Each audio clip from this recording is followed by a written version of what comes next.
Hey all, welcome to TIG. आज Tanla stock का analysis देखेंगे based on demand and supply theory. Video शुरू करने से पहले मैं ये बता दूं कि ये जो एनालिसिस करेंगे हम वो based on demand and supply theory पर होगा। डिमांड और सप्लाई थ्योरी की बात करें तो ये इंस्टीट्यूशनल थ्योरी होती है। जो भी बड़े प्लेयर्स हैं वो इस थ्योरी या इस पैटर्न का यूज करके अपनी एक्यूमुलेशन करते हैं या फिर डिस्ट्रीब्यूशन करते हैं। और इन पैटर्न्स के बेसिस पे हम ये आइडेंटिफाई करने की कोशिश करते हैं कि इंस्टीट्यूशंस बेसिकली क्या इंटेंशन रखते हैं किसी स्टॉक या इंडेक्स के प्रति, और फिर हमारा मतलब क्या व्यू होना चाहिए वहां से कि हम बुलिश हो सकते हैं या बेरिश हो सकते हैं उस जोन्स के आधार पर। तो शुरू करते हैं एनालिसिस। देखो, जिन्हें ये पता नहीं कि डिमांड जोन्स और सप्लाई जोन्स क्या होते हैं, उनके लिए बेसिकली मैं एक वीडियो का लिंक दे दूंगा डिस्क्रिप्शन बॉक्स में, जिसमें मैंने ये समझाया है बहुत अच्छे से कि ये डिमांड जोन्स और सप्लाई जोन्स क्या होते हैं और ये कैसे काम करते हैं। जोन्स क्यों बनते हैं, इंस्टीट्यूशंस कैसे इन जोन्स की मदद से अपने बाइंग को कंप्लीट करने की कोशिश करते हैं या सेलिंग को कंप्लीट करने की कोशिश करते हैं, ये सब कुछ इस वीडियो में बहुत अच्छे से बताया है। आप उस वीडियो को देखें, उसके बाद इस एनालिसिस को देखेंगे, तभी चीजें बेहतर क्लियर होंगी। तो शुरू करते हैं एनालिसिस। तो देखो, तानला स्टॉक की बात करें, हम मंथली टाइम फ्रेम पर जैसे आ जाते हैं, तो मंथली टाइम फ्रेम पर अभी हमें एक न्यूली फॉर्म्ड जोन दिखा है। और न्यूली फॉर्म्ड जो जोन होता है वो बेसिकली ये इंडिकेट करता है कि यहां से एक नई बाइंग या नए इंस्टीट्यूशंस या फिर जो भी उस बड़े प्लेयर्स हैं उसकी एंट्री होना शुरू हुई है। देखो, एक तरीका ये होता है, मैं थोड़ा एमएस पेंट पर आ जाऊं तो आपको समझा दूं चीजों को कि कैसे चीजें होती हैं। बेसिकली देखो, होता क्या है कि कोई भी जैसे मान लो जोन है, वो जोन कैसे बनता है, कैंडल्स की मदद से बनता है। तो लेट से यहां पर एक ड्रॉप बेस रैली का जोन हम एज्यूम कर लेते हैं कि यहां पर एक ड्रॉप कैंडल है, जो ये रेड कैंडल है उसको हम ड्रॉप कैंडल बोलते हैं। और फिर बेस कैंडल का कलर मैटर नहीं करता, कोई भी कलर हो सकता है, इट कैन बी ग्रीन और इट कैन बी रेड। तो हम इसको येलो कलर से मार्क कर लेते हैं। फिर एक ग्रीन कलर की कैंडल ले लेते हैं, तो यहां पर एक रैली कैंडल फॉर्म हो जाती है। और ये रैली कैंडल क्या है, मतलब रैली कैंडल फॉर्म होने के बाद क्या बन जाता है, ये ड्रॉप बेस रैली का डिमांड जोन बन जाता है। कौन सा जोन बन जाता है, डीबीआर का जोन, ड्रॉप बेस रैली का डिमांड जोन बन जाता है। और इस जोन की अगर हम मार्किंग की बात कर ले तो देखो, इस जोन की मार्किंग कैसे करते हैं, बेसिकली हम बेस कैंडल्स को मार्क करते हैं कि बेस कैंडल ही हाईलाइट करती हैं कि यहां पर जो है पॉसिबिलिटी ऐसी है कि इस बेस कैंडल के अंदर इंस्टीट्यूशंस ने एक्यूमुलेशन किया होगा। तो जब प्राइस यहां से डिमांड जोन बनाकर ऊपर ऐसे ऐसे जाता है और रिवर्स करके जब नीचे की तरफ आता है, तो पॉसिबिलिटी ऐसी होती है कि अगर स्पेस कैंडल के एरिया में प्राइस एंटर कर जाता है तो यहां से एक रिवर्सल देखने को मिल सकता है। ये मतलब एक पैटर्न है इंस्टीट्यूशंस की बाइंग करने का तरीका। क्योंकि फैक्ट बात यह है कि वो एक साथ इतनी बड़ी बल्क बाइंग नहीं कर सकते, क्योंकि बल्क बाइंग कर तो ले लेकिन इतने सेलिंग ऑर्डर नहीं आते। सेलिंग ऑर्डर धीरे धीरे प्रेजेंट होते हैं मार्केट में, वैसे ही उनकी धीरे धीरे बाइंग होती है। ठीक है, तो ये एक बात है। तो ये मतलब क्या है, पैटर्न है कि ड्रॉप बेस रैली बना था पहले, उसके बाद प्राइस आया, फिर यहां पर हो सकता है कि एक नए जोन फॉर्म कर दे। मतलब जब यहां से प्राइस ऊपर की तरफ जा रहा था तो लेट से यहां पर एक रैली बेस रैली बना दें। जो लोग रेगुलर डिमांड सप्लाई मतलब वीडियोस देख रहे हैं मेरी, उन्हें तो समझ आ रहा होगा, लेकिन जो नए हैं मे बी उनके लिए थोड़ा डिफिकल्ट हो। बट आप वीडियो के साथ बने रहेंगे तो चीजें आपको बेहतर समझ में आएंगी अंत तक। तो जैसे ये नया जोन फॉर्म कर लिया, मतलब जब प्राइस इस डिमांड जोन से एंटर करने के बाद इस डिमांड जोन का सपोर्ट लेकर चलने लगा, तो देखो ओरिजिन हम किसको मानेंगे, इसी डिमांड जोन को मानेंगे। ठीक है, लेकिन अगर तानला को देखने जाओ तो तानला में पीछे कोई डिमांड जोन ही नहीं था। एक ये डिमांड जोन था, ड्रॉप रैली का demand zone, drop and rally का डिमांड जोन। तो ये ड्रॉप रैली का डिमांड जोन उतना अच्छे से काम नहीं किया, मतलब काम ही नहीं किया। बेसिकली मंथली के नीचे ने क्लोज दे दिया। बट क्या हुआ उसके बाद, जो भी लोग, जो भी इंस्टीट्यूशंस हो सकते हैं, रिटेलर्स हो सकते हैं, बहुत से लोग होंगे जिन्होंने इस रैली में पार्टिसिपेट किया होगा। जब इस कैंडल ने इसके नीचे क्लोज दिया तो उनका कॉन्फिडेंस क्या हो गया, सेटल हो गया होगा। और जो बाइंग उन्होंने की थी उसको किसमें कन्वर्ट कर दिया होगा, सेलिंग में कन्वर्ट कर दिया। लेकिन जैसे ही सेलिंग आई, समझो जैसे ही इस पॉइंट पर सेलिंग आई, तो वहां पर क्या हो गया, एक बाइंग इनिशिएट हो गई इंस्टीट्यूशंस की। तो यहां पर क्या बन गया, ड्रॉप बेस रैली का डिमांड जोन बन गया। अब देखो, ये चीज समझाने का पर्पस क्या है कि यहां पर क्या पैटर्न था, पीछे एक डिमांड जोन था, लेकिन यहां पर कोई अगर तालना में देखें तो यहां पर कोई डिमांड जोन नहीं, मंथली पर डिमांड जोन नहीं है। मतलब पीछे वाले एरिया में यहां डिमांड जोन था, लेकिन यहां इसका सपोर्ट नहीं लिया ना इंस्टीट्यूशंस ने, इसके तो नीचे क्लोज करने के बाद डिमांड जोन फॉर्म हुआ है, तो वो न्यूली फॉर्म डिमांड जोन है। वीकली टाइम फ्रेम पर भी अगर हम देखने चले जाएं तो यहां कोई डिमांड जोन नहीं है जहां से प्राइस चला है। अगर मैं एक लाइन को ड्रॉ कर दूं यहां पर, तो देखो ये जो एरिया इंडिकेट कर रहा है पूरा, यहां कोई डिमांड जोन ही नहीं है, बेसिकली सिंपल रैली है। ठीक है, तो ये जो डिमांड जोन फॉर्म हुआ है वो एकदम नया डिमांड जोन फॉर्म हुआ है, और इस डिमांड जोन को हम ऐसे मार्क कर लेते हैं बेस कैंडल्स की बॉडी और बेस कैंडल्स की विक के थ्रू। तो ये ड्रॉप, टू बेस कैंडल और रैली का डिमांड जोन बन गया, और फिर जब प्राइस ऊपर जा रहा था तो इसने रैली, थ्री बेस कैंडल और रैली के डिमांड जोन को फॉर्म कर दिया है। नहीं, अभी फॉर्म नहीं किया है, फॉर्म तब करेगा जब ये मंथली की कैंडल क्लोज कर जाएगी। अभी लगभग 9 डेज लेफ्ट हैं, अगर मार्केट के वर्किंग डेज की बात करें तो 6 to 7 वर्किंग डेज लेफ्ट हैं अभी। जब ये कैंडल एक ऐसा ही क्लोज देगी जिस तरीके से बन रही है, अगर ये कैंडल बेस कैंडल की तरह बन जाती है लास्ट में, मतलब ऊपर से क्या होता है कि सेलिंग प्रेशर आ जाता है, तो फिर इस कैंडल को हम कंसीडर नहीं करेंगे कि ये कैंडल जो है रैली कैंडल है, तो फिर ये डिमांड जोन वैलिड नहीं होगा। तो अभी ये रैली बेस रैली दिख रहा है बट कंप्लीट नहीं है। खैर, यहां पर क्या है कि एक ड्रॉप बेस रैली का डिमांड जोन है। ऊपर की तरफ बात करें तो ये एक सप्लाई जोन में है, यहां पर एक supply zone, drop, to base candle और ड्रॉप का सप्लाई जोन। जैसे डिमांड जोन फॉर्म होते हैं वैसे ही सप्लाई जोन फॉर्म होते हैं। डिमांड जोन का पर्पस क्या होता है? बाइंग को फुलफिल करना, और सप्लाई जोन का काम क्या होता है? सेलिंग को कंप्लीट करना। तो यहां पर ड्रॉप, टू बेस कैंडल और ड्रॉप का सप्लाई जोन, और देखो जब तालना इसी सप्लाई जोन में एंटर किया तो लगभग 3 महीने के लिए इसी सप्लाई जोन में साइडवेज हो गया। जो रैली इनिशिएट हुई थी वो रैली कंटिन्यू क्यों नहीं हो पाई? क्योंकि सप्लाई जोन आगे था। सप्लाई जोन आगे था मतलब सप्लाई जोन में इंस्टीट्यूशंस के सेलिंग ऑर्डर्स थे, और उसी सेलिंग ऑर्डर्स के कारण क्या हुआ, 1 to 3 मंथ के लिए, मतलब पूरे एक क्वार्टर के लिए तांला साइडवेज हो गया। ठीक है, ऊपर की तरफ अगर देखने जाएं तो यहां पर बहुत ही कोई क्वालिटी का सप्लाई जोन नहीं दिखता, लेकिन ठीक है, इसको अगर मैं रैली कंसीडर करूं, इन तीनों को बेस कंसीडर करूं, और ये बाकी फॉल को ड्रॉप कंसीडर करूं, तो फिर एक सप्लाई जोन नजर आता है। अगेन उतना स्ट्रॉन्ग सप्लाई जोन का स्ट्रक्चर नहीं है, बट स्ट्रक्चर तो है। तो देखो ये एक सप्लाई जोन, फिर ऊपर की तरफ रैली, टू बेस कैंडल और ड्रॉप का सप्लाई जोन था, रैली, ड्रॉप का supply zone, drop, 4 base candle और ड्रॉप का सप्लाई जोन। तो बेसिकली ये सेलिंग कैसे आई उसको थोड़ा समझ लेते हैं, ताकि हमें ये पता लग सके कि तांला अगर निकलना शुरू करता है तो कहां तक जा सकता है। देखो जहां तक सप्लाई एग्जॉस्ट हो चुकी है और डिमांड क्रिएट होना शुरू हो गई है, तो फिर ऐसे चांसेस होते हैं कि जहां तक सप्लाई एग्जॉस्टेड है हायर टाइम फ्रेम की, वहां तक स्टॉक जनरली चला जाता है। अगर इंस्टीट्यूशन थ्योरी अगर आप अच्छे से फॉलो करते हो या समझते हो तो आपको ये चीजें क्लियर होंगी। नहीं अगर समझते हैं तो फिर मेरे साथ बने रहिए, तो हम समझेंगे साथ में। तो सब कुछ अभी मिटा देते हैं। ये डिमांड जोन क्लियर हो गए, ये सप्लाई जोन है। ठीक है, यहां पर एक सप्लाई जोन है। देखो ये सेलिंग जो आई और ये जो डिमांड जोन था वो क्यों नहीं काम किया? पहला क्वेश्चन ये कि भाई डिमांड जोन तो ये भी स्ट्रांग था, ड्रॉप रैली का डिमांड जोन इतनी बड़ी मूव, जब सेलिंग आई तो काम क्यों नहीं किया?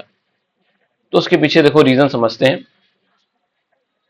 यहां पर ड्रॉप और ये 3 बेस कैंडल का सप्लाई जोन स्टॉक ने सबसे पहली बार फॉर्म किया, मतलब जब सेलिंग आना शुरू हुई तो ये पहला हायर टाइम फ्रेम का सप्लाई जोन था जो इंस्टीट्यूशंस ने फॉर्म किया।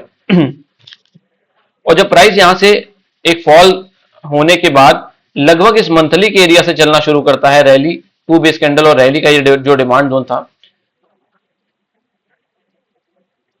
देखो प्रॉपर इस डिमांड जोन से भी नहीं चला है, इस डिमांड जोन को ब्रेक करने के बाद ही चला है। यहां से नई बाइंग इनिशिएट हुई थी और प्राइस ऊपर की तरफ चला गया था। ठीक है, तो यहां से प्रॉपर नहीं गया। अगेन जब प्राइस यहां से ऊपर की तरफ जा रहा था तो देखो किसी हायर टाइम फ्रेम से नहीं जा रहा था, ऊपर मंथली का सप्लाई जोन है और नीचे प्राइस किसी हायर टाइम फ्रेम के डिमांड जोन से नहीं चल रहा। अगर हम इसको मान भी लें कि मंथली के डिमांड जोन ने पुश करने की कोशिश की होगी, तो भी तो ये मंथली का ही डिमांड जोन है ना, और मंथली का डिमांड जोन ऊपर मंथली का सप्लाई जोन, तो दोनों की बात बराबर हो जाती है, कोई स्ट्रांग नहीं दिखता। डिसीजन लेना थोड़ा मुश्किल हो जाता है कि कौन सा डिमांड जोन डिफेंड होगा और कौन सा सप्लाई जोन डिफेंड होगा, ये डिसीजन लेना थोड़ा मुश्किल हो जाता है। तो देखो जब प्राइस यहां से ऊपर की तरफ रैली किया तो यहां पर एक सप्लाई जोन को हिट किया, और इस सप्लाई जोन से जब प्राइस नीचे आ रहा था, समझो जब प्राइस ऊपर जाने के बाद इस सप्लाई जोन से नीचे आ रहा था, तो अगेन इसने रैली ड्रॉप का एक सप्लाई जोन फॉर्म कर दिया। ये रैली और ड्रॉप का सप्लाई जोन, क्योंकि इस रैली कैंडल के नीचे इस ड्रॉप कैंडल ने प्रॉपर क्लोज दे दिया, तो फिर ये सप्लाई जोन का स्ट्रक्चर हो गया और प्रॉपर सप्लाई जोन हो गया। तो ये रैली और ड्रॉप का सप्लाई जोन। अगेन जब प्राइस यहां से नीचे की तरफ आता है, समझो पहले प्राइस ऐसे गया, इस सप्लाई जोन को टच करने के बाद नीचे आया और यहां पर एक सप्लाई का एरिया क्रिएट कर दिया, फिर अगेन प्राइस ऊपर गया, ठीक है, सॉरी नीचे आया, फिर अगेन ऊपर की तरफ गया, अगेन इस सप्लाई के एरिया को हिट कर दिया और फिर अगेन प्राइस नीचे की तरफ आ गया। अब अगेन समझने जाए तो देखो यहां पर रैली है, ये कैंडल देखो, ये कैंडल रैली कैंडल है, जो ग्रीन कैंडल पर मैं कर्सर ड्रॉ कर रहा हूं, ये रैली कैंडल है और ये दोनों बेस कैंडल हैं और ये ड्रॉप कैंडल है। अगेन अगर मैं सप्लाई जोन को कैंडल्स को मार्क कर देता हूं, जैसा कि मैंने वीडियो में शुरुआत में ही बताया कि बेस कैंडल में इंस्टीट्यूशंस के सेलिंग ऑर्डर होते हैं, इसलिए बेस कैंडल की मार्किंग की इंपॉर्टेंस है डिमांड सप्लाई थ्योरी में। तो यहां पर क्या है कि रैली टू बेस कैंडल और ड्रॉप का सप्लाई जोन। दोबारा मैं अगर आपको ड्राइंग के थ्रू समझाऊं कि प्राइस जब यहां से ड्रॉप बनाने के बाद नीचे आया, अगेन इस सप्लाई जोन में आया, स्ट्रगल किया, फिर यहां से हमें एक सेलिंग देखने को मिल गई। ओके, तो देखो पैटर्न क्या फॉलो हो रहा है तानला में, मतलब जो मंथली के सप्लाई जोन बन रहे हैं तानला में, अभी तक ऐसा नहीं हुआ कि मंथली का कोई सप्लाई जोन इंस्टीट्यूशंस ने बीट कर दिया हो। ठीक है, मतलब बाइंग इंस्टीट्यूशंस ऑल्दो यहां से बहुत बड़ी रैली आई, लेकिन जो सप्लाई जोन क्वालिटी का था उसको बीट नहीं कर पाई। जब यहां से रिट्रेसमेंट भी हुए, फिर भी ये सप्लाई जोन्स को फिनिश नहीं कर पाई, तो मतलब कहीं ना कहीं सेलर्स जो हैं वो एक स्ट्रेंथ रखते हैं तानला स्टॉक में। तो अभी सप्लाई जोन, लेकिन अच्छी बात क्या होती है, देखो ये एक नेगेटिव बात भी होती है जब प्राइस सप्लाई जोन्स को बराबर रिस्पेक्ट करते हुए नीचे आता है, लेकिन अच्छी बात ये होती है कि जो सप्लाई ऊपर की तरफ फॉर्म हुई होती है वो कंप्लीटली फिनिश हो जाती है। ऐसे में एक बड़ा बाइंग प्रेशर की रिक्वायरमेंट नहीं होती, ऐसे में एक मार्जिनल पुश देना होता है इंस्टीट्यूशंस को, एक डिमांड जोन अच्छे फॉर्म करने होते हैं, कुछ सप्लाई जोन्स को फिनिश करना होता है। उसके बाद क्या होता है कि जब प्राइस यहां से सपोज यहां से रैली करना शुरू करेगा, तो ऊपर की तरफ सप्लाई तो सारी खत्म हो गई इस एरिया की, जो भी सप्लाई हमने डिस्कस की, अगर ये सप्लाई जोन के ऊपर प्राइस क्लोज कर देता है, ये रैली ड्रॉप का supply zone, rally base drop का सप्लाई जोन उतना बड़ा हिंड्रेंस नहीं रहेगा, क्योंकि क्वालिटी का स्ट्रक्चर नहीं है। क्वालिटी का स्ट्रक्चर होना चाहिए किसी भी अच्छे डिमांड जोन से प्राइस चलना शुरू करता है। देखो यहां पर इस केस में अच्छे डिमांड जोन से तो नहीं चल रहा, लेकिन डिमांड जोन फॉर्म करते हुए चल रहा है, डिमांड जोन फॉर्म करते हुए चल रहा है। तो प्राइस जब ऊपर की तरफ रैली कर रहा है, तो देखो ये सप्लाई एरिया अभी हम डिस्कस कर लेंगे कितना क्वालिटी का है जब लोअर टाइम फ्रेम पर आएंगे। तो देखो ये तो ऑलमोस्ट फिनिश होने के कगार पे है, जितनी सप्लाई थी उसने 3 महीने के लिए रोक दिया। लेकिन अगेन इस बेसिस पर हम डिसीजन नहीं लेंगे, डिसीजन किस बेसिस पर लेंगे उसके लिए आप थोड़ा सा और धैर्य रखिए। लोअर टाइम फ्रेम पर जब हम जाएंगे तो हम देखेंगे किस बेसिस पे हमें डिसीजन लेना है और क्या चीजें फॉलो करनी है। तो समझो यहां पर जो ये रैली ड्रॉप बेस्ड ड्रॉप, दो बेस कैंडल और ड्रॉप का सप्लाई जोन था, हम कंसीडर भी ऐसा कर लेते हैं कि चलो यहां की सप्लाई फिनिश हो जाएगी। थोड़ा सा ज्यादा घिसपिच हो गया है, एक सेकेंड। हाँ, तो कंसीडर ये कर लेते हैं कि यहाँ की सप्लाई फिनिश हो जाएगी। इस सप्लाई जोन को लोअर टाइम फ्रेम पर समझ लेंगे कितना क्वालिटी का है। ये सप्लाई जोन खत्म हो चुका है, ये सप्लाई जोन खत्म हो चुका है, ये सप्लाई जोन भी पार्शियली खत्म हो चुका है। पार्शियली क्यों कह रहा हूं, क्योंकि देखो प्राइस ने क्या किया है, नॉर्मली इसकी बॉडी को छू कर आया, अभी प्रॉपर एंटर नहीं किया। हो सकता है अंदर की तरफ कुछ ऐसे लोअर टाइम फ्रेम पर जोन्स हो जिनको हायर टाइम फ्रेम का सपोर्ट हो, और प्राइस ऊपर की तरफ जब यहां से चलना शुरू करे तो अंदर के किसी सप्लाई जोन से नीचे आ जाए। जैसा आगे के अगर आपको आईएक्स का एनालिसिस किया था मैंने, जब हायर टाइम फ्रेम की मंथली सप्लाई जोन को डिस्कस किया था, तो मैंने बताया था कि अंदर की तरफ ये सप्लाई जोन एक बचा हुआ है और वहां से आईएक्स में ड्रास्टिक फॉल आया था। हाँ खैर, तो वो चीजें हमें देखनी होगी। अभी समझ लेते हैं, सब कुछ डिलीट कर देते हैं। ये चीज समझ आ गई कि यहां तक तो सप्लाई जोन ऑलमोस्ट इस लाइन तक तो टेस्टेड है, ठीक है। फिर आगे देखेंगे क्या पॉसिबिलिटीज है। हाँ, तो मंथली का चार्ट है ये, ओके। वीकली पर हम थोड़ा आ जाते हैं, उससे पहले इस डिमांड जोन को मार्क कर लेते हैं, हमारा मंथली का डिमांड जोन जो कि स्ट्रॉन्ग डिमांड जोन है। Monthly demand zone, okay. यहां पर ये जो सप्लाई जोन है, पहले इस सप्लाई जोन को समझ लेते हैं कि इसके अंदर पोटेंशियल किस लेवल का है। वैसे तो ज्यादा पोटेंशियल नहीं बचा होगा क्योंकि प्राइस प्रॉपर्ली एंटर कर चुका है सप्लाई जोन के अंदर, और 3 महीने के लिए साइडवेज हुआ, मतलब कुछ ना कुछ सेलिंग ऑर्डर्स खत्म किए हैं उसने। तो वीकली पर देखो जब समझने जाते हैं तो वीकली पर भी हमें एक ये ड्रॉप बेस और ड्रॉप का सप्लाई जोन दिख रहा है। लाइंस का यूज कर रहा हूं मैं,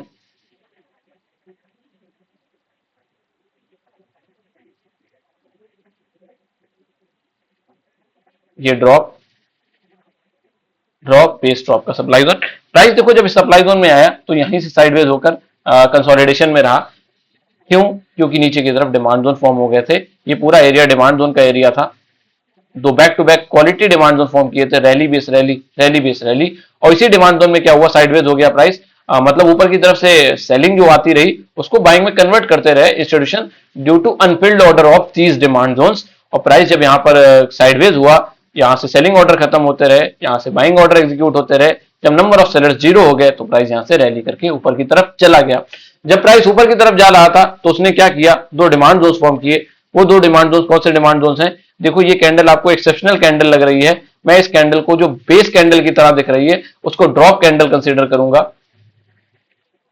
और इन तीनों कैंडल को बेस कैंडल कंसीडर करूंगा और इसको एक जोन की तरह मार्क कर दूंगा, जो ड्रॉप थ्री बेस कैंडल और रैली का डिमांड जोन हो जाएगा। और अगेन एक यहाँ पर रैली बेस रैली का डिमांड जोन। इस सप्लाई जोन का काम खत्म हो गया तो मैं इसको डिलीट कर रहा हूं। देखो चीजें थोड़ी सी कॉम्प्लेक्स लग सकती हैं, लेकिन जब आप एक दो बार वीडियो को देखोगे तो चीजें बेटर समझ में आएंगी। क्वालिटी की चीजें हैं, थोड़ा टाइम लगेगा समझने में भी। तो देखो यहाँ पर रैली बेस और रैली का डिमांड जोन फॉर्म कर दिया, ठीक है। अब समझो, किसी सप्लाई जोन के अंदर जब डिमांड जोन फॉर्म हो जाता है तो वो एक स्ट्रेंथ का साइन होता है। मतलब जो सेलर था उसके एरिया में आप जाकर डिमांड जोन फॉर्म कर रहे हो। ये वही चीज है कि आप किसी दूसरे के किले में जाकर अपना किला स्थापित कर रहे हो या अपना झंडा गाड़ रहे हो, तो वहां पर ये वैसा फील देता है। यहाँ नीचे की तरफ ऑल्दो ये डिमांड जोन मैं उतना स्ट्रॉन्ग कंसीडर नहीं करूंगा जितना ये नीचे वाला डिमांड जोन स्ट्रॉन्ग है। तो ये ड्रॉप थ्री बेस कैंडल और रैली का demand zone, rally base rally का डिमांड जोन, ठीक है। यूपर की तरफ अब एक बार डेली टाइम फ्रेम पर थोड़ा हम समझ लेते हैं, क्योंकि मंथली का है तो डेली तक हमें जाना पड़ेगा। देखो डेली टाइम फ्रेम पर जब आते हैं, ड्राइंग थोड़ा कम यूज करूंगा। यहाँ पर रैली बेस ड्रॉप का सप्लाई जोन था। जब ये कैंडल ऊपर की तरफ गई देखो तो इसने क्या किया, इस बेस कैंडल को टच कर दिया। इस कैंडल ने क्या किया, इस बेस कैंडल को टच कर दिया और यहां से सेलिंग इनिशिएट हो गई, और जो भी बाइंग आई थी वहां से पूरा डंप होते हुए प्राइस नीचे की तरफ आ गया। मतलब इस जोन की सप्लाई भी खत्म हो गई। वीकली पर हमने समझ लिया, मंथली पर हमने समझ लिया, डेली पर भी समझ लिया, तो इतना समझ आया कि ये पूरा एरिया जो है वो खत्म हो चुका, ठीक है। इसको डिलीट कर देते हैं। अगेन जो नेक्स्ट सप्लाई जोन है उसकी तरफ बढ़ते हैं। नेक्स्ट सप्लाई जोन हमने कौन सा देखा कि ये सप्लाई जोन जो है फ्रेश सप्लाई जोन है, और शायद ये अकेला सप्लाई जोन ऐसा है जो फ्रेश सप्लाई जोन है, बाकी सारे सप्लाई जोन टेस्टेड हैं। ऊपर तक अभी हमने देख लिया। वीकली टाइम फ्रेम पर आते हैं, कुछ भी खास नहीं, कोई सप्लाई जोन का फील मुझे नहीं आ रहा यहां पर देखते हुए। हाँ, ये एक ड्रॉप थ्री बेस कैंडल और ड्रॉप का सप्लाई जोन जरूर लग रहा है, इसको मार्क कर लेते हैं। लेकिन एचआरएम मेथड के अकॉर्डिंग ये टेस्टेड सप्लाई जोन, क्योंकि देखो ड्रॉप बनाया, थ्री बेस कैंडल बनाई, ड्रॉप बनाया, प्राइस ऊपर की तरफ चला गया, यहां से नीचे आ गया। एचआरएम मेथड बोले तो कि एचआरएम मेथड क्या है कि जब कैंडल प्रॉपर बॉडी को टच नहीं करती, विक को टच करती है तो उसको एचआरएम मेथड बोलते हैं। और जब कैंडल यहां से ऊपर आती है और बॉडी को प्रॉपर टच करती है तो उसको कंजर्वेटिव मेथड बोलते हैं। तो कंजर्वेटिव मेथड के अकॉर्डिंग ये सप्लाई जोन फ्रेश है, जो कि एक टू एन एक्सटेंड स्ट्रेंथ का साइन है किसी सप्लाई जोन के लिए, ठीक है। वीकली पर देखो इसके अंदर कुछ नहीं है, लेकिन अगेन जो ये सप्लाई जोन है इसको हायर टाइम फ्रेम का सपोर्ट नहीं है, ये बात ध्यान रखना। ये नेकेड सप्लाई जोन है और नेकेड सप्लाई जोन में उतनी स्ट्रेंथ नहीं होती। अगेन देखो ऊपर की तरफ जो हम आ जाते हैं तो यहां पर ये अगर इतनी बड़ी रैली को मैं, मतलब जो बेस लग रही है वो रैली कंसीडर करता हूं, इन दोनों को बेस कंसीडर करता हूं, इसको ड्रॉप कंसीडर करता हूं, तो भी ये सप्लाई टेस्ट हो चुकी है, प्राइस एंटर कर चुका है और यहां से नीचे आ चुका है। उसके बाद इतना कुछ खास दिखता नहीं है। फिर ये एक सप्लाई जोन दिखता है, रैली बेस ड्रॉप का सप्लाई जोन, ऊपर की तरफ गया प्राइस, यहीं से डंप हो गया, ये भी टेस्टेड। मतलब फिर इस एरिया में पूरी सप्लाई हो गई है, क्या टेस्ट हो गई है, ये पूरा एरिया फिनिश हो चुका है 1068 तक। सब कुछ डिलीट करते हैं।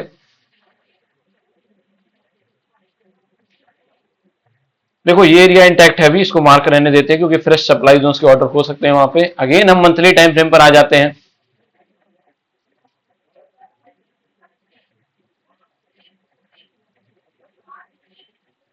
ये जो रैली बेस्ड ड्रॉप था वो डिस्कस कर लिया, सॉरी ये वाला रैली बेस्ड ड्रॉप डिस्कस कर लिया। अब ये सप्लाई जोन तो टेस्टेड ही है, देखो फिर भी इसको हम एक बार समझ लेते हैं। इस पूरे एरिया को मैं एज अ होल मार्क कर लेता हूं, जिसमें ये रैली ड्रॉप भी कवर हो जाएगा, रैली टू बेस कैंडल और ड्रॉप भी कवर हो जाएगा।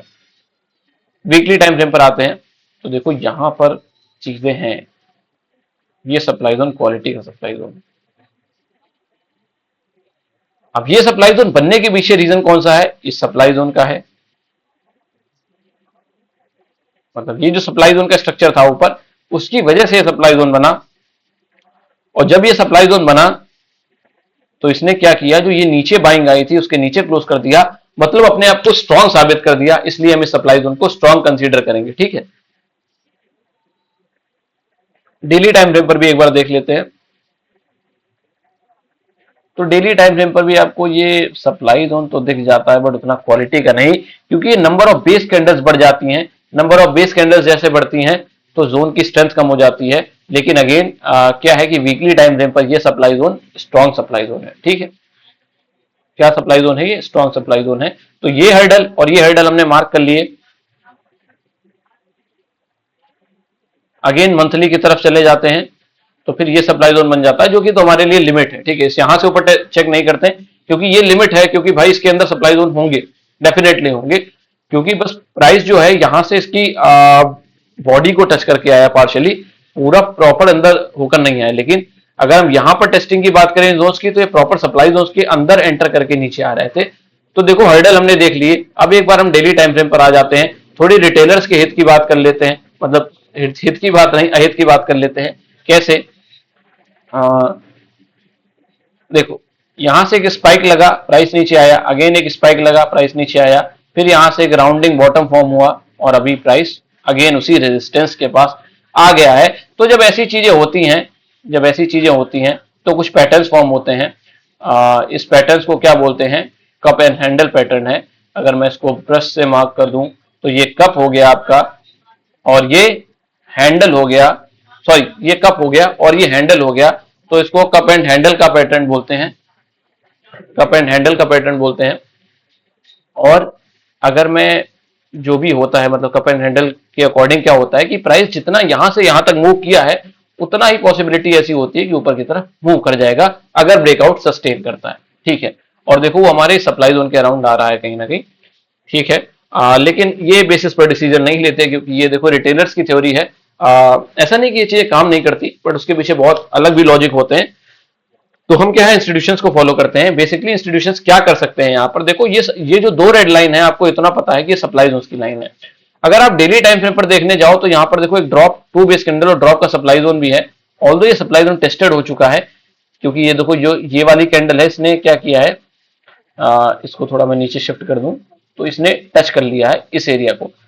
लेकिन क्या है, वीकली टाइम फ्रेम के अकॉर्डिंग अभी भी ये सप्लाई जोन क्या है, फ्रेश सप्लाई जोन है। और अगर प्राइस यहां से ऊपर की तरफ चलना शुरू करता है, मतलब जो ब्रेकआउट दे देता है, ब्रेकआउट जो हमने डेली टाइम फ्रेम पर देखा कप एंड हैंडल का जो पैटर्न है, उसका अगर ब्रेकआउट होता है तो ये ब्रेकआउट सिंपली कहां लीड करेगा, ये ब्रेकआउट सिंपली आपको सप्लाई जोन में लीड कर देगा। सिंपल बात समझो कि ये जो एरिया होगा, यहां पर बायर्स इनिशिएट आएंगे। मतलब अगर यहां पर एक रैली कैंडल बन जाती है, ग्रीन कैंडल बन जाती है, जो आपका ब्रेकआउट कंफर्म करेगी। अगर ब्रेकआउट होता है यहां पर, तो हो सकता है यहां पर कौन आएंगे, बायर आएंगे। बायर आएंगे तो यहां पर से क्या आएंगे, सेलिंग ऑर्डर्स आएंगे। और सेलिंग ऑर्डर्स आएंगे तो हो सकता है प्राइस नीचे की तरफ डंप कर जाए। रिटेलर्स के बाइंग ऑर्डर, इंस्टीट्यूशंस के सेलिंग ऑर्डर कोई मैच नहीं होता। तो फिर क्या होता है, सेलिंग उसमें सेलर जीतता है और नंबर ऑफ बायर जीरो होते हैं। जैसे यहां पर देखो नंबर ऑफ, जब सेलर जीरो हुए तो प्राइस रैली किया, जैसे नंबर ऑफ बायर जीरो होंगे तो प्राइस में ड्रॉप हो जाएगा। तो प्राइस हो सकता है यहां से गिरे, तो उसमें पॉसिबिलिटी ऐसी हो सकती है। सब कुछ अब मिटा देते हैं, सब कुछ समझ लिया है। उसमें पॉसिबिलिटी ऐसी हो सकती है कि या तो प्राइस इस डिमांड जोन तक आ जाएगा उस सप्लाई जोन को हिट करने के बाद, जो ब्रेकआउट के बाद बनेगा, या फिर इस डिमांड जोन तक आ जाएगा और वहां पर क्या होगा, रिटेलर जब ट्रैप हो जाएंगे तो शायद प्राइस इस डिमांड जोन या इस डिमांड जोन से ऊपर की तरफ रैली करना शुरू कर देता है। अगर तालना में कुछ भी बहुत ही खराब होता है, मतलब देखो अगर रैली करना शुरू करता है तो हमने क्या देख लिया, ब्रेकआउट के अकॉर्डिंग भी जो कप एंड हैंडल पैटर्न है वो भी यहां तक के मूव को वैलिडेट कर रहा है। और इंस्टीट्यूशनल के अकॉर्डिंग भी ये सप्लाई जोन क्वालिटी का सप्लाई जोन है, उससे पहले कोई क्वालिटी का सप्लाई जोन प्रेजेंट नहीं है। तो हो सकता है प्राइस यहां से यहां तक मूव कर जाए। अगेन अगर कुछ भी बुरा होता है, कुछ भी डिजास्टर्स होता है, तो पहले इस डिमांड जोन को फॉर्म होने दें मंथली पर।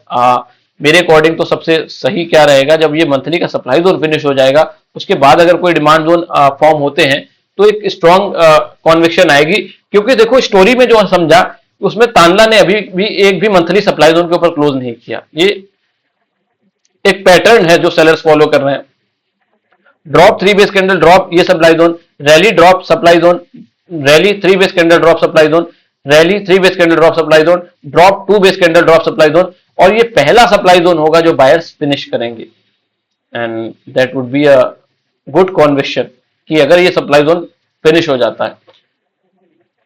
बट अगर रिटेलर की ट्रैप थ्योरी के अकॉर्डिंग हमें जाना है तो फिर यहाँ पर एक ब्रेकआउट फेल की सिचुएशन बनेगी, जहां पर ऐसा होगा कि ये ब्रेकआउट फेल होगा और प्राइसेस सप्लाई जोन के थ्रू इस डिमांड जोन पर लीड करेगा, जहां पर इंस्टीट्यूशन को बाइंग ऑर्डर्स मिल जाएंगे, मतलब सेलिंग ऑर्डर्स मिल जाएंगे और बाइंग कंप्लीट करेंगे, और फिर हो सकता है प्राइस यहां से ऊपर की तरफ लेकर चले जाएं। और कुछ भी जो बहुत ही खराब अगर हो जाता है इमीडिएट मार्केट में या इसमें, तो फिर ये डिमांड जोन सबसे क्वालिटी का डिमांड जोन है, क्योंकि अभी ये ओरिजिन ऑफ द मूव है। काफी टाइम के बाद एक डिमांड जोन फॉर्म हुआ इतने बड़े फॉल के बाद, तो इंस्टीट्यूशंस का इंटेंशन जरूर होगा इसको डिफेंड करने का। और जो ब्रेकआउट ट्रैप वाली सिचुएशन है वह एक बार टाटा पावर से आपको रिलेट करा देता हूं, इसके रिगार्डिंग ट्वीट भी किया था मैंने, सॉरी टाटा मोटर्स।